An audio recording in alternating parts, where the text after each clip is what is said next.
അതായത് കേരളത്തിൽ ഭരണത്തിലിരിക്കുന്ന ഗവൺമെൻറ്, അതുപോലെ നേരത്തെ അധികാരത്തിലിരുന്നവർ, ഇവരെല്ലാം തന്നെ ആധ്യാത്മികതയെ തകർക്കാൻ വേണ്ടിയാണ് ശ്രമിക്കുന്നത്, വിശ്വാസം ഇല്ലാതാക്കുക. അപ്പോൾ അതിനുവേണ്ടിയുള്ള ശ്രമങ്ങൾ നടത്തുന്നു.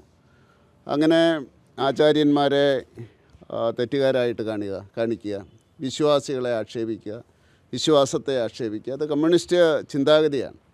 ആ കമ്മ്യൂണിസ്റ്റ് ആശയത്തിൻ്റെ അടിസ്ഥാനത്തിൽ നിന്നുകൊണ്ട് അത് അവരുടെ ആശയപരമായിട്ടുള്ള കർത്തവ്യമാണെന്ന് വിശ്വസിക്കുന്നവരാണ് പിണറായി വിജയനും അതുപോലെ തന്നെ മന്ത്രിസഭയിലുള്ളവർ. നിരന്തരമായിട്ടുള്ള പ്രക്രിയ നടത്തിക്കൊണ്ടിരിക്കുകയാണ്. അതിൻ്റെ ഭാഗമായിട്ടുള്ള അവസാനത്തെ കൊള്ളയാണ് ഈ സ്വർണ്ണക്കൊള്ള, ശബരിമലയിലെ സ്വർണ്ണക്കൊള്ള. അപ്പോൾ അതിനെതിരായിട്ട് ഈ വിശ്വാസത്തിന് ഐക്യദാർഢ്യം പ്രഖ്യാപിച്ചുകൊണ്ട്, ആധ്യാത്മികതയെ സംരക്ഷിക്കണം എന്നാവശ്യപ്പെട്ടുകൊണ്ട്, രാഷ്ട്രീയ കടന്നുകയറ്റത്തെ തകർക്കണം എന്നാവശ്യപ്പെട്ടുകൊണ്ടാണ് ഈ അയ്യപ്പ ജ്യോതി പാർട്ടി സംസ്ഥാന വ്യാപകമായിട്ട് ജനങ്ങളോട് ആഹ്വാനം ചെയ്തത്.